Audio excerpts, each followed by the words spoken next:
সত্যি কথা বলতে আমি ভিডিও বানাইতে বসছি খুব গরমের মধ্যে, আর গরমের মধ্যে ভিডিও বানানোর কারণে আমার গা প্রচুর পরিমাণ ঘামতেছে, আর আমি কোনো ফ্যান দিতে পারতেছি না, কারণ ফ্যান দিলে পরে প্রচুর পরিমাণ নয়েজ আসে। আর আমি চাচ্ছি এই ভিডিওটা একদম ক্লিন অ্যান্ড ক্লিয়ার থাকুক, আর তোমরা এই ভিডিওটা দেখে মজা নিবে।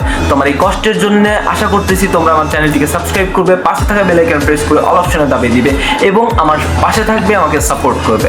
সো মেক শিওর চ্যানেলটিকে সাবস্ক্রাইব করে রাখবে।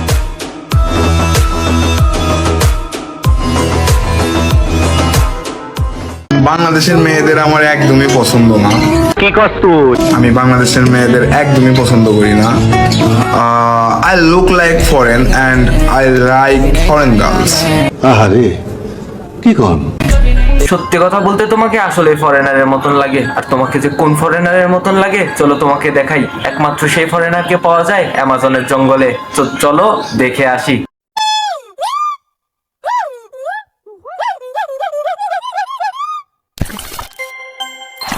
Hey guys and what's up, welcome back once again। তো কেমন আছো তোমরা? আশা করি সকলেই খুব ভালো আছো। চলে আসছি আর একটা ভিডিও নিয়ে। আজকে আমি যে ভিডিওটা বানাবো সেটা হচ্ছে একটা রোস্টিং ভিডিও, আর আমি রোস্ট কাকে করতে যাচ্ছি? আমাদের বাংলাদেশের নতুন ইনসিস্ট্যান্ট অর্থাৎ মানি স্ট্যান্ডকে। তো মানি স্ট্যান্ডকে নাকি ফরেনারের মতন লাগে, তো আমি তোমাদেরকে তো একটা নমুনা দেখালামই যে মানি স্ট্যান্ডকে আসলে কোন ফরেনারের মতন লাগে। তো চলো বেশি কথা না বাড়িয়ে ভিডিওর সামনের দিকে যাওয়া যাক। So let's start begin. আর বাংলাদেশের মেয়েরা কেমন, মানে আমার একদমই পছন্দ না। বাংলাদেশের মেয়েদেরকে তোমার কিভাবে পছন্দ হবে? কারণ তোমার তো আসলে ফরেনারদের মতো দেখা যায়, আর তোমার পছন্দ হবে অরিজিনাল শিম্পাঞ্জিদেরকে, কারণ শিম্পাঞ্জিদেরকে তো শিম্পাঞ্জিরাই পছন্দ করবে, আর এটা একটা বাস্তব কথা। বাংলাদেশের মেয়েরা কেমন, মানে আমার একদমই পছন্দ না, একদমই পছন্দ না। দে আর গোল্ড ডিগার ব্রো।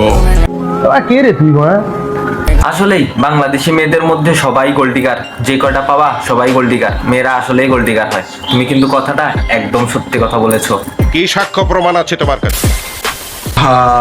একটা কথা, আমার ইন্ডিয়ান মেয়েদের অনেক ভালো লাগে। লাভ অল ইন্ডিয়ান গার্লস। বাবা, ওর দেখতেছি ইন্ডিয়ান মেয়ে অনেক পছন্দ। ওর জন্য আমি একটা পারফেক্ট ইন্ডিয়ান মেয়ে পেয়েছি। আশা করতেছি তোমাদেরও পছন্দ হবে। তো চলো দেখা যাক সেই ইন্ডিয়ান মেয়েটাকে। আমি তোমাকে অনেক ভালোবাসি। তুমি দেখতে অনেক ভালো, তুমি অনেক কিউট, হ্যাপি আছো, তুমি দেখতে সুন্দর আছে, আমি দেখলাম।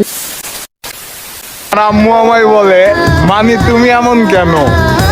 আমি বলি আম্মু আমি তো এমনই। ওর আম্মু নাকি ওরে বলে যে মানি তুমি এমন কেন, ও নাকি ওর আম্মুরে বলে যে আমি তো এমনই। ও আসলে কেমন তোমাদের তো আমি ভিডিওর ফার্স্টেই দেখাইলাম, আর একবার দেখতে চাও নাকি?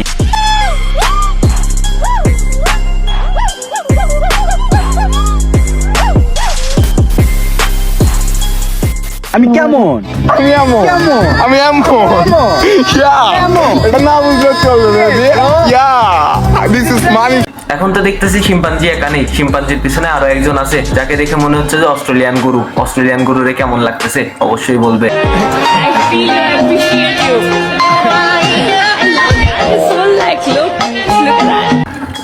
বাহ বাহ বাহ, কি সুন্দর লুক। তোমরা যদি একটু ভালোভাবে দাঁতের দিকে তাকাও তাহলে তোমাদের দেখে মনে হবে যে এটা হচ্ছে ইটালিয়ান টয়লেট। ইটালিয়ান টয়লেট কিন্তু এর থেকে সুন্দর হয়। ওর দাঁতের দিকে যদি তোমরা তাকাও তাহলে দেখতে পারবে যে দাঁত কত সুন্দর হলুদ।